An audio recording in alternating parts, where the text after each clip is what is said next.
शाजिर को जैसे ही पता चलता है कि शिफा जो है वो बिजनेस में उसका साथ नहीं देगी, तो वो बहुत ज्यादा गुस्सा करता है और वो माज को अपनी असलियत दिखाने ही वाला होता है कि माज जैसे ही सुनता है कि उसके दोस्त शाजिर जो उसके साथ इतना अच्छा है उसको इतना नुकसान होगा,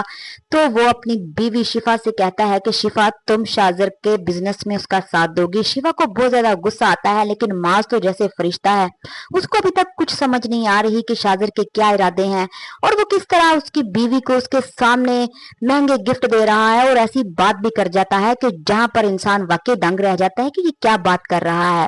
लेकिन माज को कुछ समझ नहीं आ रही और माज से ज्यादा तो उसकी माँ लालची है, जो हर वक्त शाजिर की तारीफें करती रहती है और कहती है कि बहुत अच्छा और नेक बच्चा है जो हमारा इतना ख्याल रखता है। दूसरी तरफ शिफा की नंद जो है वो भी शाजिर के इश्क में पूरी तरह पागल हो गई है और वो शिफा को ही अपना दुश्मन समझ रही है। उसे लगता है कि शायद शिफा अपना मतलब सीधा कर रही है शाजिर से और अपनी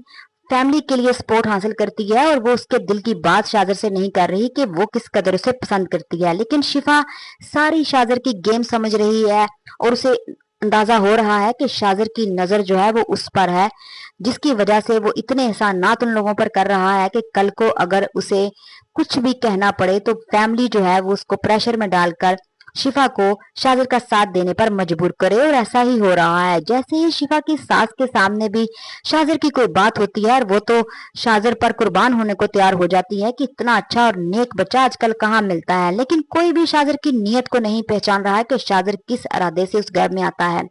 जैसे ही शिफा को समझ आती है कि ये शाजिर का फार्म हाउस है, वो मुआज से बहुत ज्यादा गुस्सा करती है, लेकिन मुआज उसे समझाता है कि शाजिर ने कहा था कि बहुत अच्छा फार्म हाउस है और तुम लोग वहां पर बहुत एंजॉय करोगे, इसलिए मैं मान गया।